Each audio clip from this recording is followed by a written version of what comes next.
गुरु रूप साध संगत जी, वाहेगुरु जी का खालसा, वाहेगुरु जी की फतेह। साध संगत जी, आप सबका बहुत बहुत शुक्राना। आपने बहुत ही हौसला अफजाई वाली मैसेजेस, कॉल्स, सब जगह पे उत्साह दिया है और काफ़ी सारे सजेशंस भी आए हैं जो कि बहुत ही वेलकम हैं। और अभी फिर हमारे YouTube चैनल को लगभग 263 लोग फॉलो कर चुके हैं। फेसबुक पे भी लगातार जो सब्सक्राइबर्स हैं उनकी गिनती बढ़ती चली जा रही है और सब तरफ से बहुत ही प्यार मिल रहा है। फेसबुक के ऊपर, इंस्टाग्राम के ऊपर, यूट्यूब के ऊपर गुरबानी कहे चैनल को बहुत ही प्यार मिल रहा है। आप इसी तरह से प्यार बनाए रखें, आगे भी हौसला अफजाई करते रहना। साध संगत जी, एक विशेष बेनती आई है। उन्होंने कहा कि अभी अभी जैसे दशहरा निकला है तो आप गुरबाणी से दशहरे के बारे में या इस विषय को लेकर के कोई गुरबाणी के शब्द को लेकर के उसके बारे में थोड़ा और बताएं। तो गुरबाणी में बहुत से अलग अलग शब्द हैं, भक्तों की वाणी में भी हैं, गुरु साहिबान ने भी कवर किया है। रावण के बारे में, श्री राम के बारे में और चीज़ों के बारे में कवर किया है। एक शब्द जो है निगाह में आया है आज, वही धन गुरु अर्जन देव सच्चे पातशाह जी, अंग 1363 जो सहस्कृति के श्लोक हैं उसमें चौबोले महला पंजवा, एक ओंकार सतगुर प्रसाद।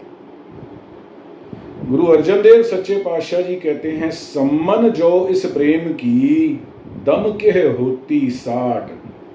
कहते हैं अगर ये जो प्रेम है, जो नाम रूपी प्रेम, नाम जप जो करते हो अपने परमपिता परमेश्वर से जो प्रेम है, अगर इस प्रेम की दम के होती साठ, यानी कि कोई धन रूपी खरीद फरोख्त की जा सकती होती,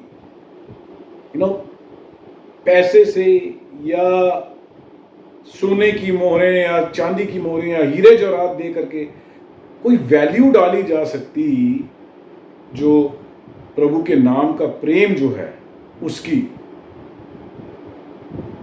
तो यहां से महाराज शुरू करते हैं कि अगर ये प्रभु के साथ प्रेम जो है, प्रभु का जो नाम लेना है, इसकी कोई मार्केट होती जहां पे आप पैसे दे करके इसको ले लेते, कोई वैल्यू डाली जा सकती होती, अगर ऐसा कुछ होता, रावण होते सो रंक नह जिन सिर दीने काट।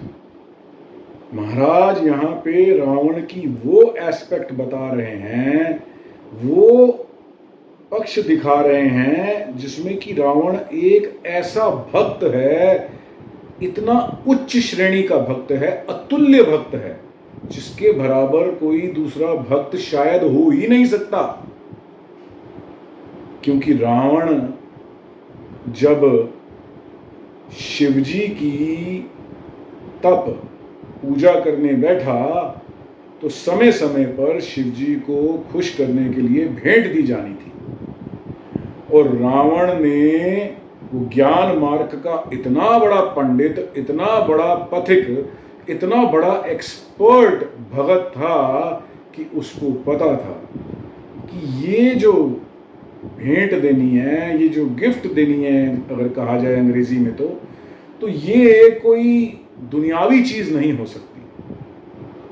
मेरे इष्ट देव शिवजी जो हैं, उनको यदि मैं, हालांकि रावण होते सो रंक न, रावण कोई रंक नहीं था, रावण बहुत बड़ा राजा महाराजा, बहुत ही धन धान्य से भरा हुआ संपन्न व्यक्ति था, जिसके पास दुनिया की हर तरह की बड़ी से बड़ी अमूल्य वस्तु उसके पास थी।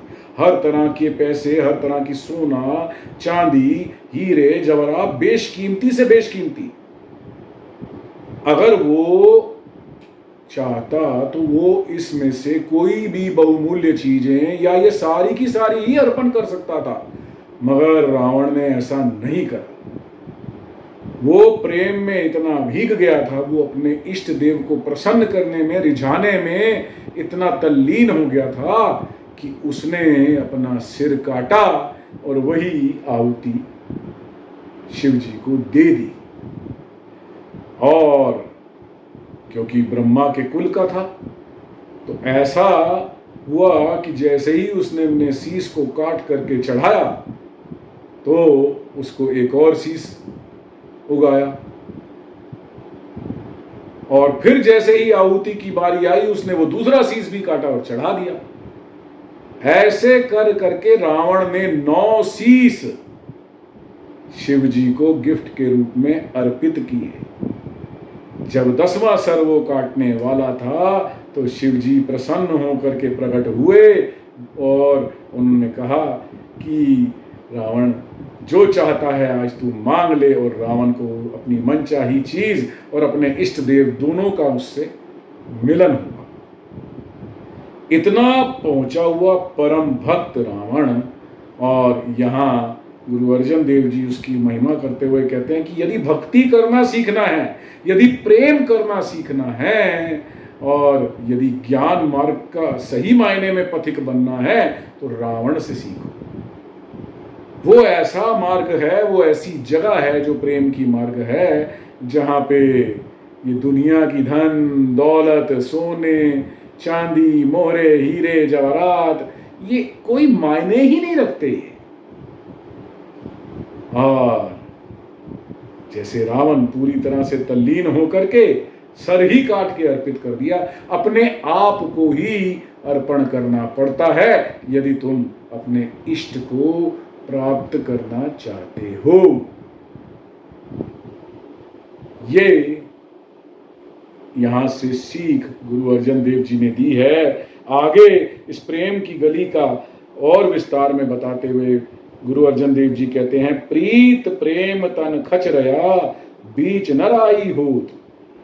जब हृदय में प्रीत का और प्यार का संचार होता है तो फिर तन है ये पूरी तरह से इस प्रीत और प्यार में तल्लीन हो जाता है, डूब जाता है, सरोबार हो जाता है।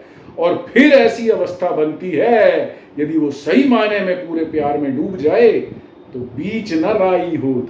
फिर जो भगत है, जो उस परमात्मा का नाम ले रहा है और जो उसका इष्ट देव है, वो जो प्रभु है, जो परमात्मा है, दोनों के बीच में राई का भी फर्क नहीं रह जाता। इतनी सी भी जगह नहीं रह जाती जितनी एक राई लेती है। राई का दाना बड़ा ही सूक्ष्म, बड़ा ही बारीक होता है, और उतनी जगह भी वो परम पिता परमेश्वर रहने नहीं देता। तू पहले पूरी तरह से प्रेम में भीग तो सही। ये गुरु अर्जन देव जी ने खुल के यहाँ बता दिया है। चरण कमल मन बेदेओ बूझन सुरत संजोग। वो कहते हैं जैसे एक भंवरा, यहां एग्जाम्पल उन्होंने भंवरे का दिया है कि कमल के फूल में जब भंवरा जाके बैठता है तो वो उसमें उलझ जाता है, मगर उसको उस कमल के फूल की इतनी ज्यादा प्रेम, इतना ज्यादा भाव होता है कि वो उसमें उलझे हुए भी वहीं पे रहना चाहता है, वहां से छूटना ही नहीं चाहता। ठीक उसी तरह से यदि प्रभु के चरणों के साथ, उसके नाम के साथ तेरा मन बिध जाए, तेरा मन उसी तरह से उलझ जाए, और तेरे को जो बूझन सुरत, जो सोचने समझने की तेरी जो शक्ति है, वो भी पूरी तरह से पूर्ण रूप से उस लगन में लग जाए, उस परमात्मा के नाम में ही तल्लीन हो जाए, तभी प्यारे प्रभु की प्राप्ति हो सकती है। जब तक इस लेवल तक की भक्ति नहीं पहुंचे तब तक प्रभु प्राप्ति मुमकिन नहीं है।